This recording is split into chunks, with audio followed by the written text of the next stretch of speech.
Good morning all, and welcome to the first wave chat for the year up here at Noosa Coastal. And I thought no better way of starting off our new year and our new chat than with our council chairperson, Ruth Wishart. Welcome, Ruth. Thanks very much, James. Yeah, great. We've been speaking about this for a while, getting you on, haven't we?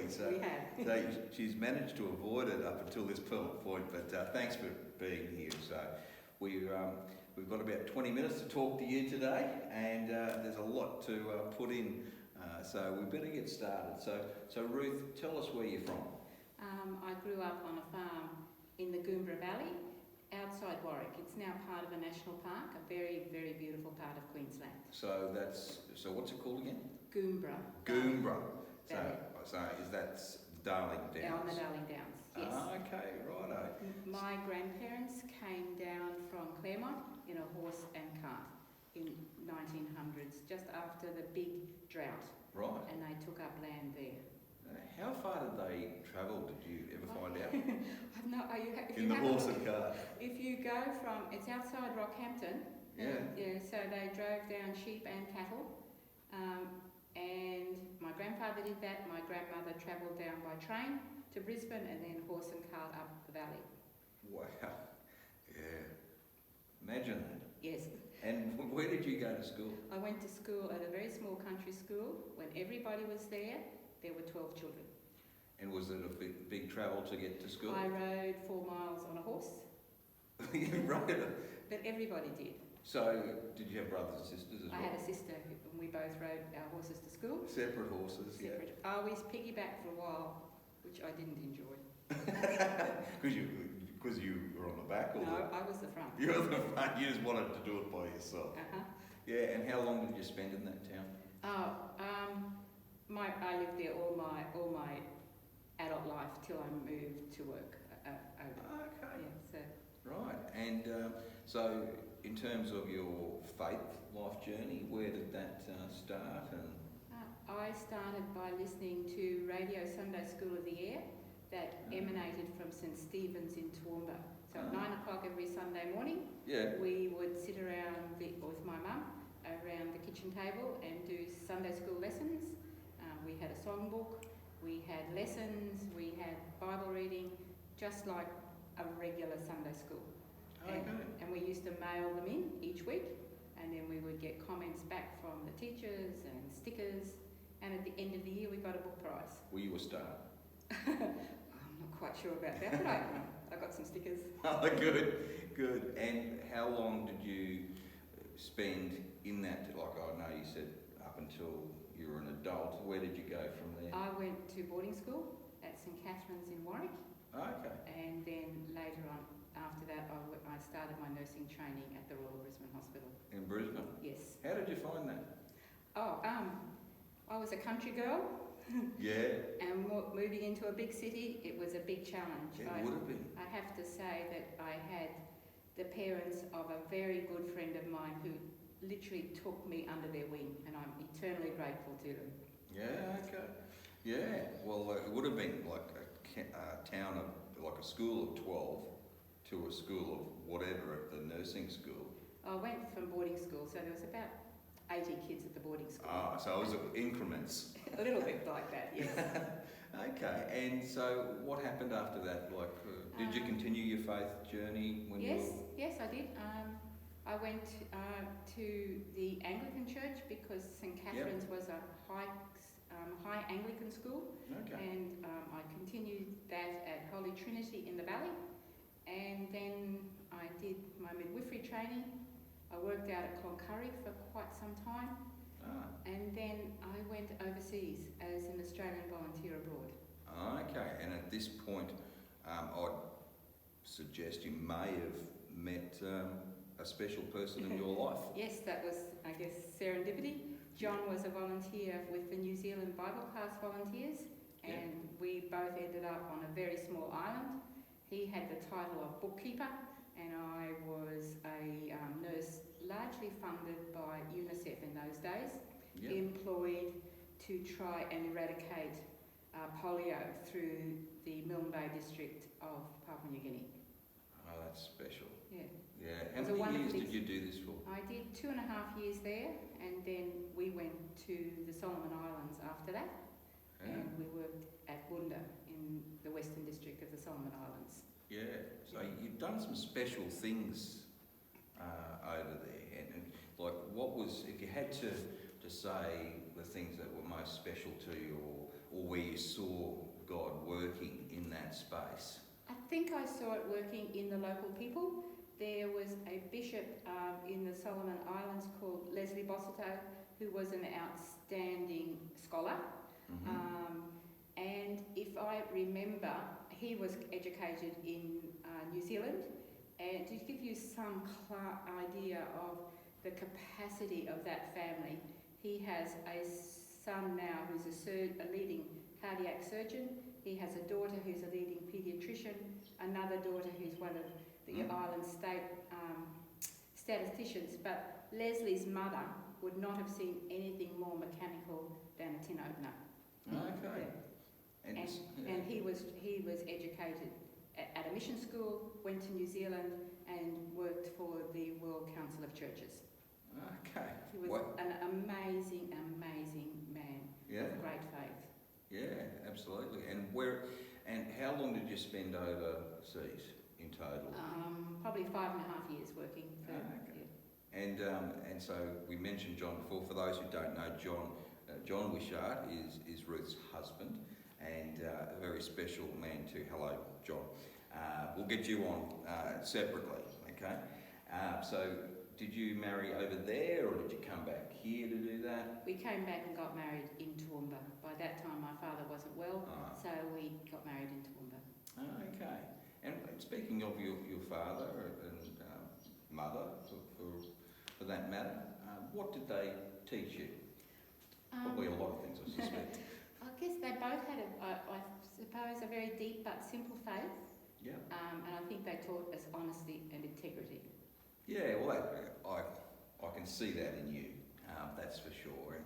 And you have children, 4? We have 4 children, yes. 2 boys and 2 girls? Correct, yes. Okay, and where are they? One is in Brisbane with his family, one is in Sydney with his family, one is in Western Sydney, just moved there to a new job, and the other one is just outside Geelong. So you've got plenty of places you can visit. Yes. Yeah. Just COVID gets in the way at the moment. It does get in the way. It spoils it for everything and everyone, COVID. Yeah. And how many grandchildren? 7. 7 grandchildren, and growing? Yes. Yeah. 18 down to 8. Yeah. And what are you most proud of in your children?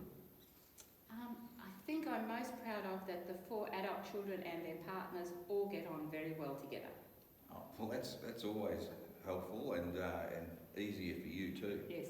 You don't have to get involved at all, do you? No, our family gatherings are usually lots of fun. Yeah. And how long have you been up the Sunshine Coast, Ruth?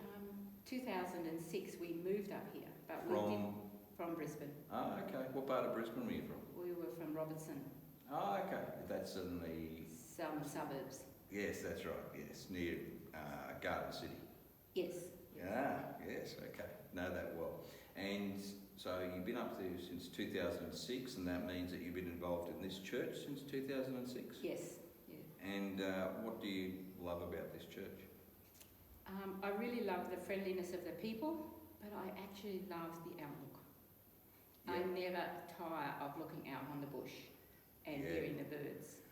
She's got a lovely spot there looking out on that bush and the mountains and everything. Yeah. So. But I actually love the bush around the church as well. Oh, you were talking about the church, did you? Yes. Okay. I thought you meant her house. But yeah, it is a lovely spot here, isn't it? And it's something that you can't, we should never take for granted that outlook, should we? No. Yeah, and you have a bright outlook within yourself too, Ruth. Oh, thank you.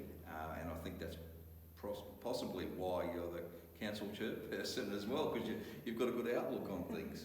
I'm not sure about that. How long have you done that role? This is probably, I've just finished 3 years. Okay. And John's done that role before too? Yes, he did it. Yes, he did just not too long before me. Okay, so did he just tell you one night that you're taking over? Not quite. There was another person in between for a short period. Okay. Yeah. And how did it all happen? Where did you feel that call? I think it is an important role that does need filling, and I think the Church Council does need to function efficiently if in all congregations. Yes.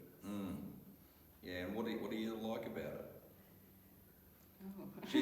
Ruth is a very humble person, so I'm going to have to extract this information from her somehow.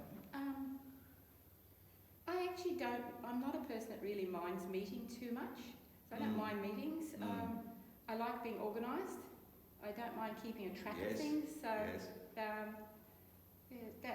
probably they're the main things. Yeah. Well, that's what I've noticed. I mean, you're highly efficient in what you do.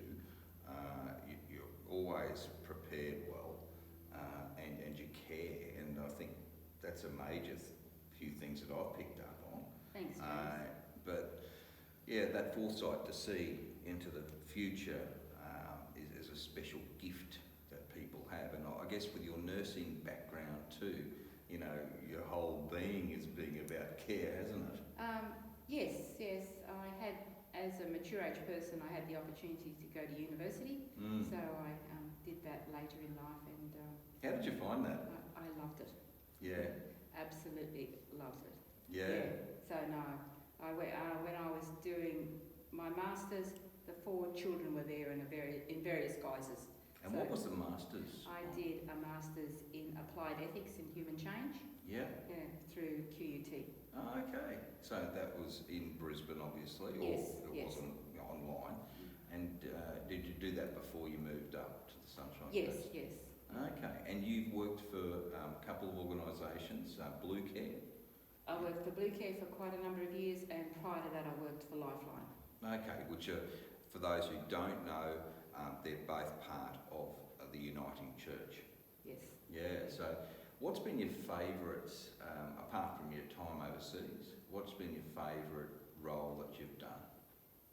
I think my most privileged role is I worked for up here as a counsellor in palliative care, and I think I met really very extraordinary people who decided that they were very ordinary people. But I really enjoyed that role. Yeah. I had done some similar work in Brisbane. Yeah. So that was why did you like that role? I think you're in a very privileged position when you sit down and people want to tell you something of their life story. Yeah. And you can, sometimes they tell it in a little bit like a jigsaw, but you can help them perhaps put it together to get a more complete picture of who they are. Yeah. And where they've been. Yeah. And you also do other roles within our church here. You like to read as well, and pray. How important is your prayer life? I think it's important to be regular, and I like it to be focused, but and I like particularly public prayers to be well constructed. I don't like public prayers with lots of ums and ahs in them. That's right, because you're thinking, I don't know. I don't know what I'm going to say next, and I haven't prepared. No, but even in private prayer, I tend to use some guidelines from other people. Okay, and who's your favourite? If you had to name one. I actually like the prayers and reflections from the Iona community. Okay. I use them quite a lot. I went to Iona College. Yes, but... It has nothing to do with what you're saying, but, you know. Yeah, so I actually subscribe to their newsletter, and I'll write that down. And I also follow a Uniting Church minister called Uniting in Prayer, and I like that website as well. Okay. And that's a Reverend John Humphreys that I follow.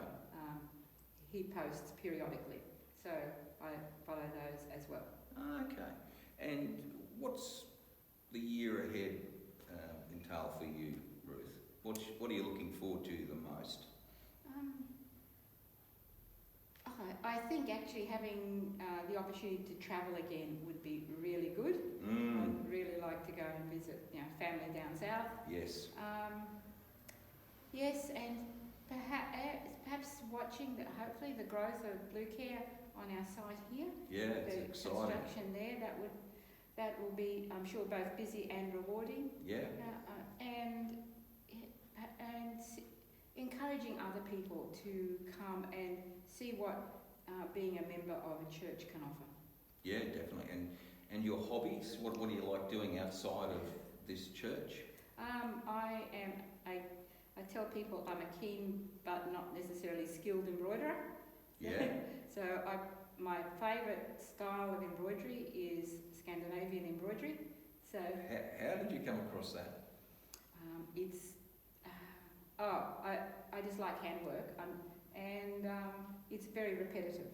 You only need to be able to count forwards and fives, and you can do Scandinavian embroidery. I've never heard. So how did you have to Google, embroidery to get onto Scandinavian? No, I'm a member of the Sunshine Coast Embroiderers Guild. Right, so all this... Yes. Yeah, all this information comes to you. Yes, and there's some very skilled members who've been embroiderers since they were 8 and 9 in the group.